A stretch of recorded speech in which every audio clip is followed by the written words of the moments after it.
கிறிஸ்துவுக்குள் மிகவும் பிரியமானவர்களே, இயேசு கிறிஸ்துவின் நாமத்தில் உங்கள் யாவரையும் அன்போடு கூட நான் வாழ்த்துகிறேன். இந்த நாளிலும் தேவன் நம்ம ஒவ்வொருவரோடும் கூட இடைப்படுகிற ஒரு வார்த்தை, ஆதியாகமம் 26ஆம் அதிகாரம் 22ஆம் வசனம்.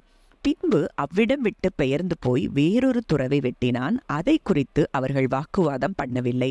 அப்பொழுது அவன், நாம் தேசத்தில் பலுகும்படிக்கு இப்பொழுது கர்த்தர் நமக்கு இடம் உண்டாக்கினார் என்று சொல்லி அதற்கு ரெஹோபோத் என்று பெயரிட்டான். ஆம், இந்த வார்த்தையின் மூலம் தேவன் நம்ம ஒவ்வொருவரோடும் கூட இன்றைக்கு இடைப்படுகிறார். ஒருவேளை இந்த நாள் வரைக்கும் நீங்கள் குறைவுகளில் இருந்திருக்கலாம். ஆனால் இந்த நாளில் இருந்து தேவன் உங்களுக்கு வாக்கு கொடுக்கிறார். நீங்கள் பலுகும்படிக்கு அவர் தேசத்திலே உங்களுக்கு இடம் உண்டாக்குகிறாராம். அவர் இடம் உண்டாக்கினால் நீங்கள் இனி ஒரு நாளும் குறைவுபட போவதில்லை. இந்த நாள்ல இருந்து உங்க வாழ்க்கையில ரெஹோபோத் தொடங்குகிற காலம் வந்துவிட்டதை இன்றைக்கு கர்த்தர் சொல்லுகிறார். நீங்க இதை விசுவாசிப்பீங்கன்னா இந்த நாள்ல இருந்து நீங்க குறைவுகள்ல வாழ மாட்டீங்க. ஏன்னா நம்முடைய அன்பு தகப்பனுக்கு நம்ம செல்ல பிள்ளைகளா நம்ம இருக்கிறதுனால நம்ம குறைவுகள்ல இருக்கிறது அவருடைய திட்டம் அல்ல. நம்ம செழிப்பாய் ஆசீர்வாதமாய் மற்றவர்களுக்கு கொடுக்கிறவர்களாய் நம்ம இருக்கணுங்கிறது தான் தேவனுடைய விருப்பமாய் இருக்கிறது.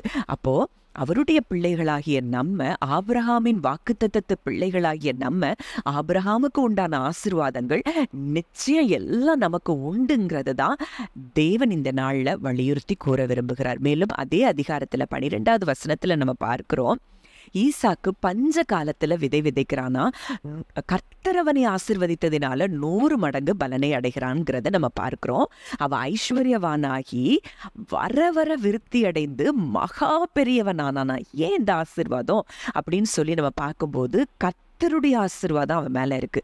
இன்றைக்கு நீங்க ஒவ்வொருத்தரும் அவருடைய ஆசீர்வாதத்தை பெற்ற பிள்ளைகள். அவரையே நம்பிக்கொண்டிருக்கிற நீங்க இன்றைக்கு ஈசாக்குக்கு கிடைத்த அதே ஆசீர்வாதத்தை தேவன் உங்களுக்கு தருகிறார். உங்களுக்கு சிச்சுவேஷன்ஸ் எல்லாமே அன்ஃபேவரபிளாக இருக்கலாம். எனக்கு இந்த பிஸ்னஸ் பண்ணுறதுக்கு, இந்த வேலை செய்கிறதுக்கு இதெல்லாம் இருந்தால் தான் எனக்கு ஃபேவராக இருக்கும் அப்படின்னு சொல்லி நீங்கள் நினைக்கலாம். ஆனால் இந்த சிச்சுவேஷன்ஸ் எதையும் அவர் பார்க்கறதில்ல. ஏன்னா அவர் ஆசீர்வதித்தார்னா எந்த சிச்சுவேஷன்லையும் அவரால் முன்னேற்ற முடியும். நிச்சயமாக தேவன் உங்கள் ஒவ்வொருவரையும் இதே வார்த்தையின்படி இன்றைக்கு உங்களை உயர்த்துகிறார். அப்போ ஈசாக்கு ஆசீர்வதிச்சப்போ அங்கு பெலிஸ்தர் ஆபிரகாம் நாட்கள்ல வெட்டின துறவுகள் எல்லாம் தூர்த்து போடுறாங்க. அப்புறம் கேராரூர் இடத்திற்கு ஈசாக்கு போறாரு. அங்க அந்த மேய்ப்பர்களும் அவங்க தோண்டின அந்த துறவை தங்களுக்குள்ளதுன்னு சொல்லி வாக்குவாதம் பண்றாங்க. அதற்கு ஏசேக்குன்னு பெயரிடுறாரு. அப்புறம் இன்னொரு இடத்துக்கு போறாங்க. அங்கேயும் வாக்குவாதம் பண்றாங்க. அதற்கு சித்தனான்னு பேரிடுறாரு. அப்போ இது வரைக்கும் ஏசேக்கு சித்தனா நீங்க என்னெல்லாமோ முயற்சி பண்ணி எதெல்லாமோ நீங்க பண்ணி பார்த்திருப்பீங்க. இதுவரைக்கும் வாய்க்காமல் இருந்திருக்கலாம். ஆனால் இன்றைக்கு அந்த ஏசேக்கின் காலம் முடிந்து, சித்தினாவின் காலம் முடிந்து, உங்களுக்கு ரெஹோபோத்தின் காலம் தொடங்குகிறதை தேவன் உங்களுக்கு அறிவிக்கிறார். இதை நிச்சயம் விசுவாசிங்கள். கர்த்தர் இந்த வார்த்தையின்படியே உங்கள் ஒவ்வொருவரையும் ஆசீர்வதிக்கிறார். ஜெபிக்கலாம்.